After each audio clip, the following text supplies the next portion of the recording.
अपने शोध के दौरान एक समुद्री जीव विज्ञानी ने पानी से भरे एक बड़े टैंक में शार्क को डाला। कुछ देर बाद उसने उसमें कुछ चारा मछलियां डाल दी।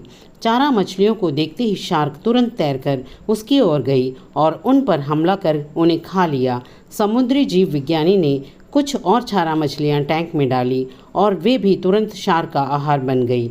अब समुद्री जीव विज्ञानी ने एक कांच का मजबूत पारदर्शी टुकड़ा उस टैंक के बीचों बीच डाल दिया।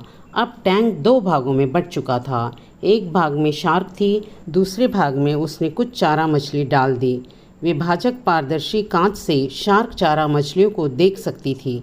चारा मछलियां के देख शार्क फिर से उन पर हमला करने के लिए उस ओर तैरी, लेकिन कांच के विभाजक टुकड़ों से टकरा कर रह गई। उसने फिर से कोशिश की, लेकिन कांच के टुकड़े के कारण वह चारा मछलियों तक नहीं पहुंच सकी। शार्क ने दर्जनों बार पूरी आक्रामकता के साथ चारा मछलियों पर हमला करने की कोशिश की, लेकिन बीच में कांच का टुकड़ा आ जाने के कारण वह असफल रही। कई दिनों तक शार्क उन कांच के विभाजन के पार जाने का प्रयास करती रही, लेकिन सफल ना हो सकी। अंततः थक हार कर उसने एक दिन हमला करना छोड़ दिया और टैंक के अपने भाग में रहने लगी।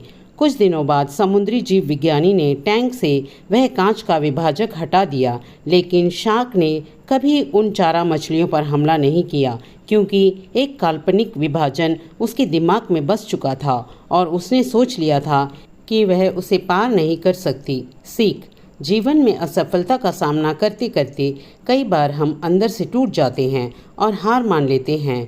हम सोच लेते हैं कि अब चाहे कितनी भी कोशिश कर ले, सफलता हासिल करना नामुमकिन है, और उसके बाद हम कभी कोशिश ही नहीं करते, जबकि सफलता प्राप्ति के लिए अनवरत प्रयास आवश्यक है। परिस्थितियां बदलती रहती हैं, इसलिए अतीत की असफलता को दिमाग पर हावी न होने दें और पूरी लगन से फिर मेहनत करें। सफलता आपके कदम चूमेगी। कहानी अच्छी लगी तो लाइक, शेयर और सब्सक्राइब कीजिए और बेल बटन दबाना ना भूलिए।